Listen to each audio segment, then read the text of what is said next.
నమస్తే కళ్యాణ్ చక్రవర్తి నమస్తే గారు. జయ గారు. నమస్తే. కళ్యాణ్ గారు, ఈరోజు ఇష్యూ వైఫ్ అండ్ హస్బెండ్ మధ్యనండి. శ్రీకాంత్ అని చెప్పి అతను మనకి మెయిల్ చేశాడు. వాళ్ళిద్దరి మధ్య ఒక థర్డ్ పర్సన్ ఎంటర్ అవటం, అది ఫ్యామిలీ మెంబర్ అవటం, ఇక విడిపోవటానికి రెడీ. ఇది చాలా కామన్ అయిపోయింది కదండి, రెగ్యులర్ వర్డ్ అయిపోయింది. ఏదో చిన్న విషయానికో లేకపోతే పెద్ద విషయానికో అనుకుందాం, విడిపోవటమే పరిష్కారం సమస్యకి. ఇంకా మాట్లాడుకోవటం, పెద్దలకి చెప్పటం అలా లేదు. మరి శ్రీకాంత్కి కాల్ చేసేస్తానండి. Okay madam. చిన్న చిన్న పిల్లలండి, చిన్న చిన్న థ్రెట్ ఎక్కువైంది మేడం. అంటే డైవర్స్ రేట్ అనేటటువంటిది బాగా పెరిగిపోయినా కూడా థ్రెట్ కూడా పెరిగింది. అంటే ఈ ఒక్క పదాన్ని మనం వాడితే కనుక నా మొగుడు గాని భార్య గాని దారిలోకి వస్తారు. హలో, శ్రీకాంత్ గారండి? అవునండి, ఎవరండి? నేను జయానండి, అందమైన జీవితం ప్రోగ్రామ్ నుంచి కాల్ చేస్తా ఉన్నాను. నాతో పాటు డాక్టర్ కళ్యాణ్ చక్రవర్తి గారు ఉన్నారు. మీకు మాట్లాడే అవకాశం ఉందా ఇప్పుడు? ఉంది మేడం, చెప్పండి మేడం, ఇవ్వండి మేడం. రైట్, ఒకసారి డాక్టర్ గారితో మీ ఇష్యూ గురించి మాట్లాడండి. హలో శ్రీకాంత్. నమస్తే సార్. నమస్తే. నమస్తే. ఎంత వయసు మీది? ఎక్కడ ఉంటారు? ఏం చేస్తూ ఉంటారు? సార్ నా వయసు వచ్చేసి 35 సార్. మ్యారేజ్ అయ్యి ఎంతకాలం అయింది? ఎంతమంది పిల్లలు? సార్ మ్యారేజ్ అయ్యి 3.5 years అయింది సార్. ఒక బాబు ఉన్నాడు sir. Oh very good. And arranged మ్యారేజే? ఎస్ సార్, అరేంజ్డ్ మ్యారేజే సార్. 2 years బ్యాక్ మా మమ్మీ చనిపోయింది సార్. అయ్యో. 1 year వరకు చాలా అన్యోన్యంగా మంచిగానే ఉన్నాం సార్. అయితే 1 year నుంచి ఇంట్లో రోజు గొడవలు, రోజు భరించలేక బాధపడుతున్నా సార్. సహజసిద్ధంగా భార్యాభర్తల మధ్య ఉండేటటువంటి చిన్నపాటి గొడవలా, దానికి మించినవా? లేదు సార్, దానికి మించినవే సార్. రోజు 1 year వరకు బాగానే ఉన్నాం సార్. 1 year నుంచి ఈ బిజినెస్ ఎప్పుడైతే స్టార్ట్ చేసిందో తను, అప్పటి నుంచి అనుకోకుండా మా నాన్నతో గొడవ పడడం, అసలు ఇంట్లో చాలా బాధగా ఉంది సార్. ఆమెకు ఉంటే మీ నాన్నైనా ఉండాలి, లేదంటే నేనైనా ఉండాలి అని చెప్తాను సార్. అలా కాదు, ఒక్క నిమిషం. నాన్నగారు అమ్మ చనిపోయిన తర్వాత నాన్నగారు మీతో పాటే ఉంటారు. అవును సార్, నాతో పాటే ఉంటాను సార్. అమ్మగారు ఉన్నంతసేపు మీ ఇద్దరి మధ్యన ఎటువంటి గొడవ లేదు, ఎటువంటి ప్రాబ్లం లేదు. ఆమె చనిపోయిన తర్వాత 1 year వరకు కూడా ఎటువంటిది లేదు సార్. లేదు. ఓకే. తర్వాత బిజినెస్ పెట్టిన తర్వాత గొడవలు పెద్ద అయినాయా? బిజినెస్ పెట్టక ముందు కూడా మీ ఇద్దరి మధ్యన డిఫరెన్సెస్ ఉన్నాయా? లేదు సార్, బిజినెస్ పెట్టిన తర్వాతనే ఉన్నాయి సార్ గొడవలు. ఏంటో అది చెప్పండి. ఏంటంటే తనకు యాక్చువల్ గా ఇంట్లో ఉండలేని ఏదో ఒక పని చేసుకుంటా అంటే నేనే పెట్టుబడి పెట్టి మరి బిజినెస్ పెట్టించా సార్. ఏం బిజినెస్ అండి శ్రీకాంత్? ఏం బిజినెస్? ఇంట్లో క్లాస్ ఉంటాయి కదా సార్, ఏంటండి? డిజైన్స్ అవి బొటిక్ లాగా సారీస్ అవి అమ్మటమా? సో వర్క్ ఫ్రమ్ హోమ్ అన్నమాట. చెప్పినా రైట్. ఓకే, చెప్పినా అట్లా పెట్టించారు సార్. అది యాక్చువల్ గా నాకు ఇంట్లో వీళ్ళు రావడం కూడా ఇష్టం ఉండదు. బట్ తన కోసం నేను తన ఇష్టమే నా ఇష్టం అని చెప్పేసి నేను అన్ని భరిస్తూ పెట్టించా సార్. ఓకే. రోజు రోజుకి దాని ఇన్కమ్ గ్రోత్ అవుతూ ఉంది. సంతోషం కదా. సంతోషమే కానీ ఆమె ఎంత వస్తుంది ఎంత లేదు అనేది నాకు చెప్పట్లేదు. సరేలే పర్లేదు అనుకున్నా. ఈ మధ్యనే 2 accounts బ్యాంక్ అకౌంట్స్ క్రియేట్ చేసుకుంది సార్. అయితే ఇలా రోజు రోజుకి గొడవలు పెరిగిపోతున్నాయి. ఉంటే ఇక నేనైనా ఉండాలి, మీ నాన్నైనా ఉండాలి. నాన్నగారితో అసలు సమస్య ఏంటండి? ఆయన ఎందుకు తీసుకొచ్చారు మధ్యలోకి? మీ ఇద్దరి మధ్య ఆర్థిక లావాదేవీల్లో ఉన్న డిఫరెన్సా, లేదంటే మీ నాన్నగారి వల్ల వచ్చిన సమస్య? అంటే ఆమె విడిపోవాలనుకుని మా నాన్న మధ్యలోకి లాగుతుంది సార్. మా నాన్న యాక్చువల్ చాలా మంచివాడు సార్. ఇప్పుడు మీ నాన్నగారి గురించి ఇప్పుడు సర్టిఫికేషన్ వద్దు, అది పెద్దవాళ్ళు, అది పక్కన పెడదాము. అసలు ఈ బిజినెస్ కి పెట్టుబడి ఎవరు పెట్టారు, ఎంత ఖర్చు అయ్యింది, ఎవరు లోన్ తీసుకున్నారు, లోన్ ఎవరి పేరున ఉంది, ఈఎంఐలు ఎవరు కడుతున్నారు? నేనే సార్, పెట్టుబడి నేనే సార్ పెట్టింది. ఇంక్రిమెంట్ పెరిగిన తర్వాత ఇక ఆల్మోస్ట్ నాకు చెప్పకుండా ఏదేదో చేస్తుంది. బ్యాంక్ అకౌంట్ క్రియేట్ చేసుకోవడమో లేకపోతే అది ఇది వగేరా అని. మీ క్లారిటీ లేదు. తర్వాత ఫైనాన్షియల్ గా అమ్మాయి సపరేట్ అయ్యింది, తన వెనకతలు జరిగేటటువంటి ఫైనాన్షియల్ లావాదేవీల గురించి మీ దగ్గర వివరాలు లేవు. అవును సార్. ఆమె గోప్యంగా ఉంచుతుంది ఇదంతా. గోప్యంగా ఉంచుతుంది సార్. అది నెంబర్ 1. అక్కడి వరకు అర్థమైంది. ఇండివిజువాలిటీ పెరిగింది, ఆర్థిక పరమైనటువంటి స్వేచ్ఛ పెరిగింది కాబట్టి ఆ అమ్మాయి జీవితం అన్నట్టుగా చూసుకుంటుంది, మీకు లెక్క చెప్పట్లేదు. అది అర్థమైంది. ఇక నాన్నగారి ప్రస్తావన ఏంటి? నాన్నగారిని ఈ మధ్యలో గత 1 year నుంచి బాగా చూసుకోవడం లేదు సార్. అయితే ఆయన మీద నాకు చాటలు చెప్పడము. ఆయన ఏం చేస్తుంటారండి? ఆయన జనరల్ గా ఇంట్లోనే ఉంటాడండి. ఇప్పుడు ఇంకా ఈ వయసులో ఆయన ఏం చేయగలడండి? శ్రీకాంత్ గారు, అసలు నాన్నగారితో అసలు ఇష్యూ ఏంటండి? ఆయన ఎందుకు మధ్యలోకి తీసుకొచ్చారు మీరు? మా నాన్నగారి గురించి ఆమె బ్యాడ్ గా చెప్తుంది మేడం, మొత్తం మిస్బిహేవ్ చేస్తున్నాడు అని, అది ఇది అని.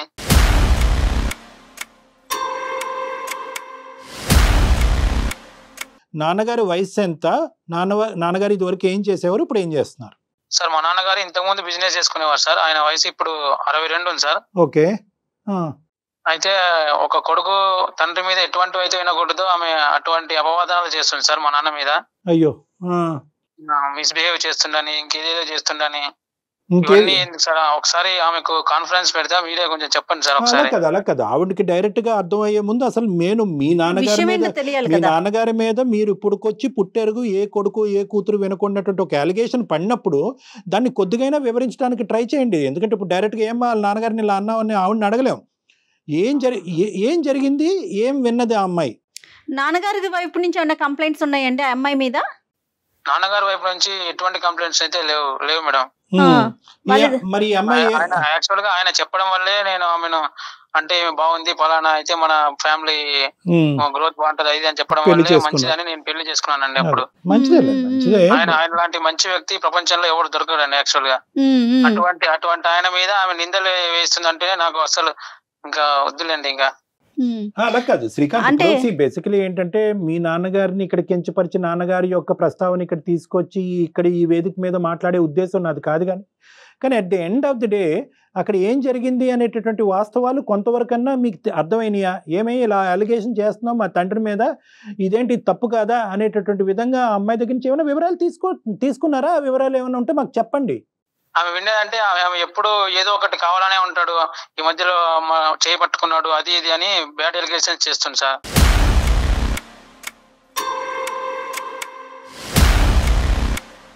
చేయి పట్టుకున్నాడు, ఓకే. ఈ మధ్య కాలంలోనే మీ నాన్నగారు మీరు లేనటువంటి టైంలో అని ఆమె చెప్తుంది. బట్ నేనైతే ఖచ్చితంగా నమ్మను సార్. మా నాన్న ఎటువంటారో నాకు తెలుసు, చిన్నప్పటి నుంచి చూసా కాబట్టి.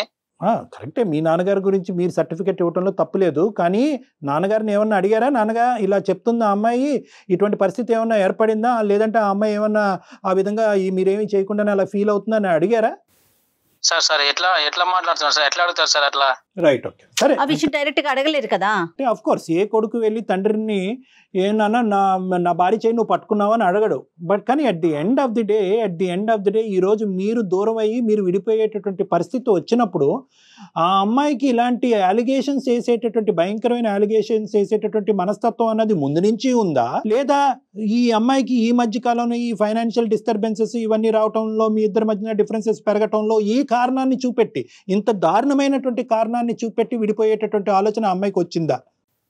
లేదు సార్, ముందు నుంచి అయితే అస్సలు లేదు సార్. మా అమ్మ చనిపోయిన 1 year వరకు కూడా బాగానే ఉన్నాం. ఎప్పుడైతే తనకు ఓన్ బిజినెస్ అది ఇది పెట్టించానో నేను, ఎప్పుడైతే తన ఇంక్రిమెంట్ స్టార్ట్ అయిందో అప్పటి నుంచి చిన్న గొడవలతో స్టార్ట్ అయ్యి ఇంతవరకు వచ్చింది సార్. చిన్న గొడవలు పెద్ద గొడవలు ఇవన్నీ తీసేసి బిజినెస్ పరంగా నాకు స్వేచ్ఛ లేదు, ఇంట్లో నాకు ఒక స్థానం లేదు, విలువ లేదు, కాబట్టి మన ఇద్దరం దూరం అవుదాం అనేటటువంటి ఉద్దేశం కానీ గొడవ పడేటటువంటి ఉద్దేశం ఉండటం వేరే. నాన్నగారి మీద ఆ అమ్మాయి వినకూడనటువంటిది అభియోగాలు వేసింది. నేను అడిగేటటువంటిది ఒకే ఒక పాయింట్ ఏంటంటే కనుక, వద్దు అనుకునేటటువంటి భార్యాభర్తలు రకరకాల మార్గాల్లోని పద్ధతుల్లోని విడిపోవచ్చు.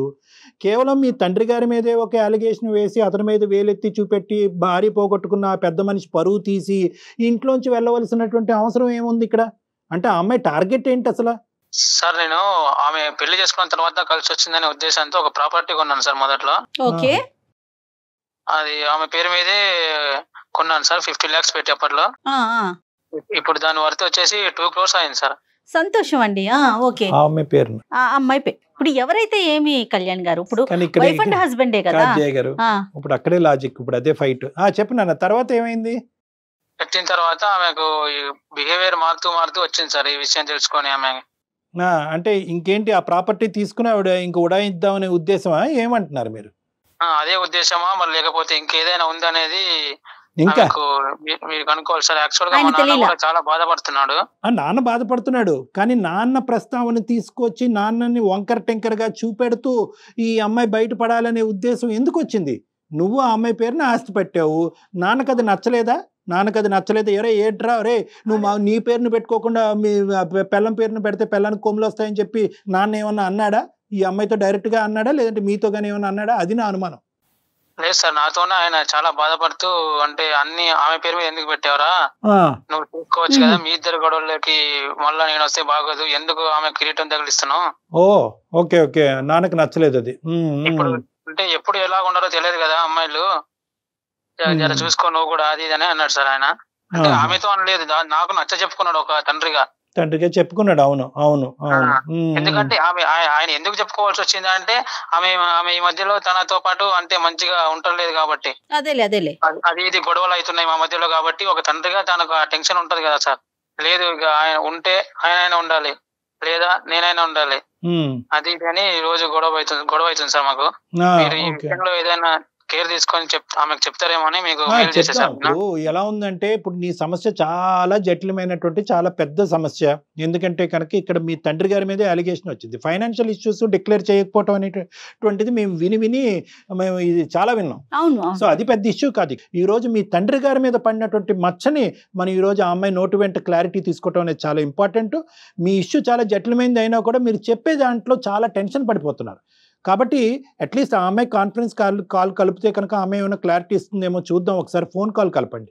అయితే ఇక్కడ ఇంకొకటి ఉంటుంది కళ్యాణ్ గారు, ప్రతి ఒక్కరు ఎక్స్ప్రెస్ చేయలేకపోతారు. వాళ్ళ ఫీలింగ్ ఉంటుంది కదా, ఒకరు మీతో మాట్లాడటం ఆ ఎక్స్ప్రెషన్ అనేది తొందరగా రాలేకపోతుంది. శ్రీకాంత్ బహుశా ఫీల్ అవుతున్నా సార్, అందుకని మీకు ఏది చెప్పలేకపోతున్నా. అందరూ పెద్ద టకటకమని చెప్పేటటువంటి కెపాసిటీ ఉండదు నాన్న. ఎందుకంటే ఇక్కడ నీ పొజిషన్ ముందు నువ్వు వెనకతలు గొయ్యి అడిగేటప్పుడు మిగతా స్టోరీస్ లో బాధలో ఉన్నా నేను, మీకు చెప్పలేని స్థితిలో ఉన్నా. ఇక్కడ ఏంటంటే సొంత తండ్రి అయ్యేటప్పటికి మీకు ముందు నుయ్యి వెనకతలు గొయ్యి అయ్యేది, అటువైపు పెళ్ళాన్ని వదులుకోలేరు, ఇటువైపు నాన్నని వెళ్ళి అడగలేరు. ఇప్పుడు తను డిసైడ్ చేసుకోలేకపోతున్నారు. కరెక్ట్ అనేది కూడా నేనే సందిగ్ధంలో ఉన్నా. It's very very delicate situation అన్న, మాకు అర్థం అవుతుంది. అమ్మాయికి ఒకసారి ఫోన్ కలపండి. అమ్మాయి పేరేంటి? పూర్ణిమ సార్. పూర్ణిమ గారు. ఓకే సార్, కలుపుతున్నా సార్. చాలా డెలికేట్ ఇష్యూ అమ్మ. అంటే బేసికలీ ఏంటంటే చాలా ఇలాంటి కేసెస్, నేను ఇలాంటి సెన్సిటివ్ ఇష్యూస్ డీల్ చేసినప్పుడు ఫాదర్ ఇన్ లా యొక్క ప్రవర్తన మొదటి నుంచి ఖండిస్తూనే ఉంటది ఆడపిల్ల. అతని ప్రవర్తన బాగాలేదు, అతను తాగినప్పుడు కానీ ఇలా ప్రవర్తిస్తున్నాడు. కానీ ఇదేంటంటే వీళ్ళు ఫైనాన్షియల్ ఇష్యూ తర్వాత ఇది ఆవిర్భవించడం వల్ల ఇది ఇంకా ఒక పాయింట్. ఇప్పుడు అతనే కదా కొన్నాడు, ప్రాపర్టీ రేటు పెరిగింది. హలో ఏంటి ఇంతలోనే కాల్ చేసావు మళ్ళీ? ఏంటి కొత్తగా ఏంటి అని మాట్లాడుతున్నా, రెస్పెక్ట్ లేదా? ఏంటి రెస్పెక్ట్ ఇచ్చేది? ఏమైంది? నీ కిరీటం ఏమైనా పడిపోయిందా ఏంటి అనగానే?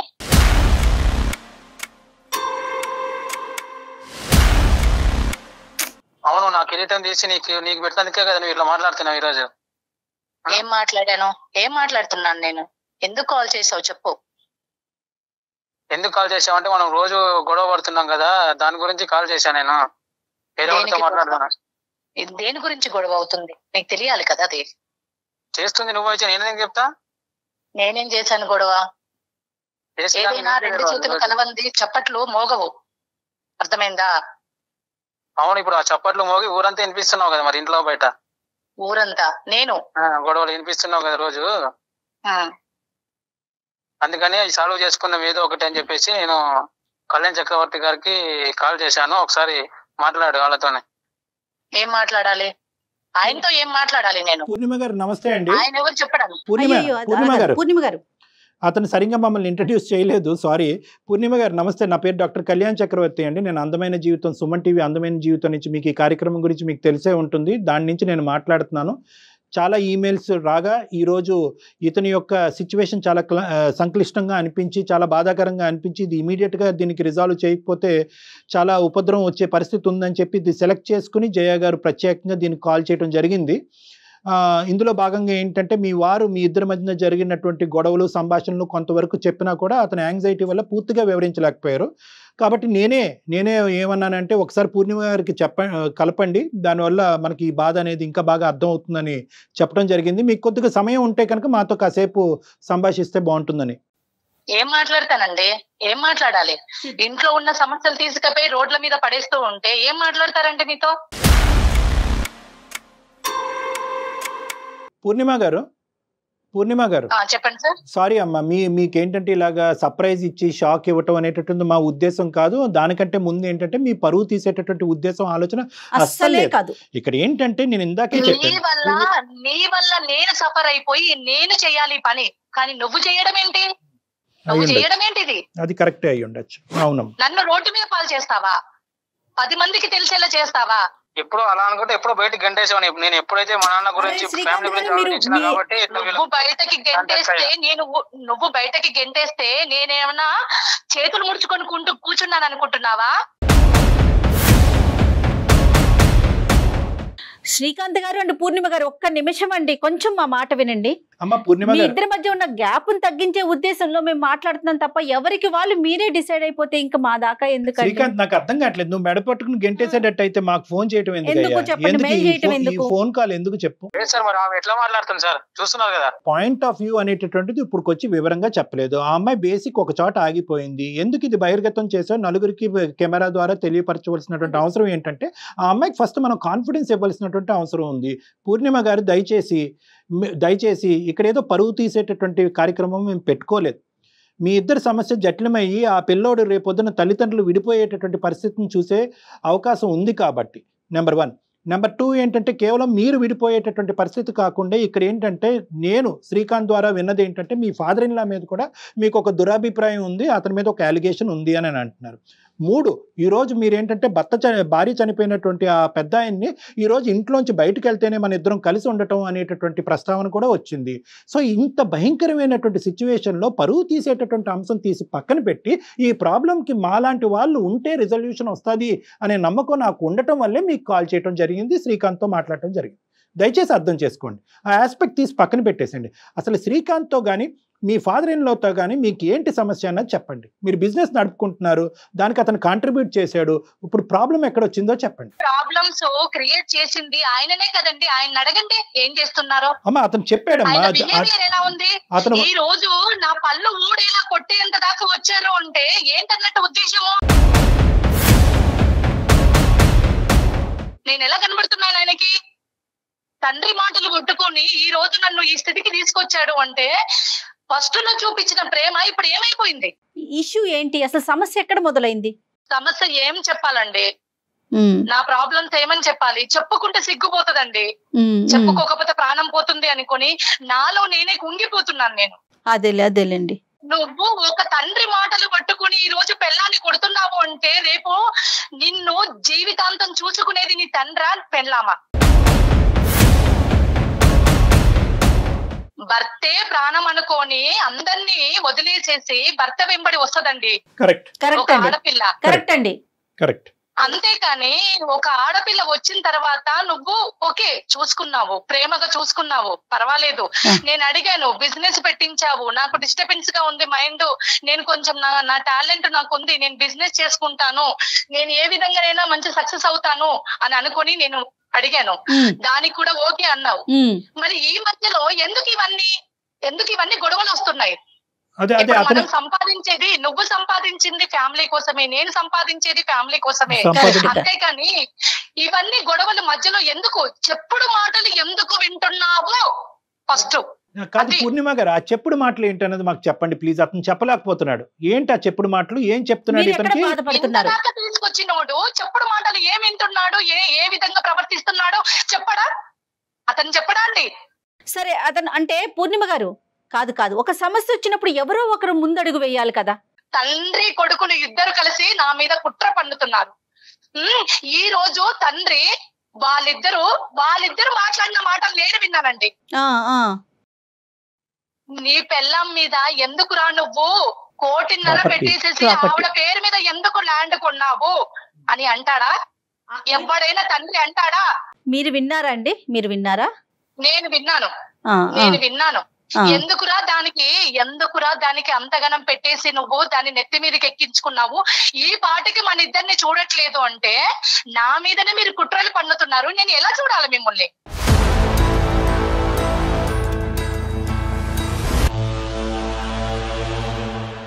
నన్ను ఒక పని మనిషి కిందకి చూస్తారా మీరు?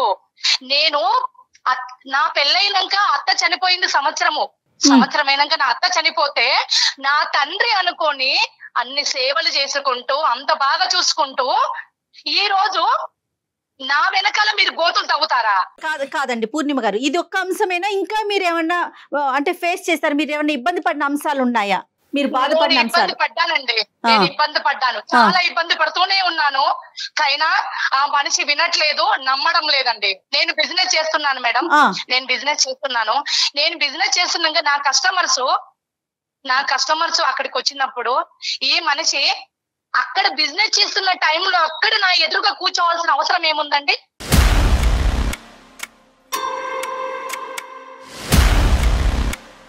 ఈ మనిషి అంటే ఎవరు? నీ మామగారు. పని ఏంటో నువ్వు లోపల ఉండాలి. మా మామయ్య అది లేడీస్ బిజినెస్ అయినప్పుడు నీకేం అవసరం అక్కడ కూర్చోవడానికి?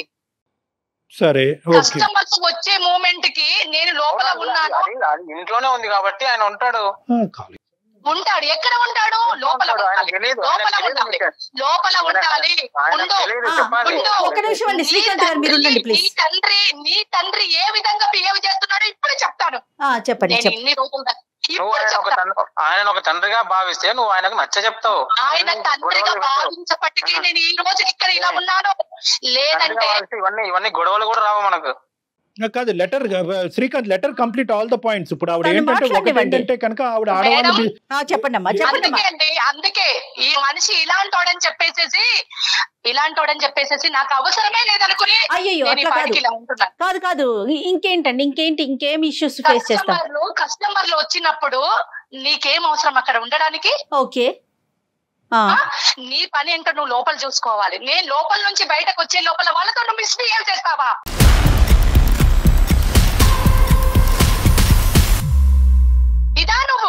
ఇదా నీ పెద్దతనము? ఎవరితో? పెద్ద మనిషినేనా అసలు నువ్వు? పెళ్ళం చచ్చిపోయినోడివి ఎలా ఉండాలి? అంత కోరిక ఉన్నోడు అయితే పెళ్లి చేసుకోవాలి నువ్వు. నీ కొడుకు ఎందుకు పెళ్లి చేసావు? నువ్వు పెళ్లి చేసుకున్నట్టువి ఫస్ట్. ఆ పిల్లోడు పాయింట్ ఆఫ్ వ్యూలో ఆలోచించండి, పెద్ద ఆయన పాయింట్ ఆఫ్ వ్యూలో తీసి పక్కన పెట్టండి. ఆ హింస పిల్లోడు నాకు వద్దండి, ఆయన్నే ఉంచుకోమని చెప్పండి.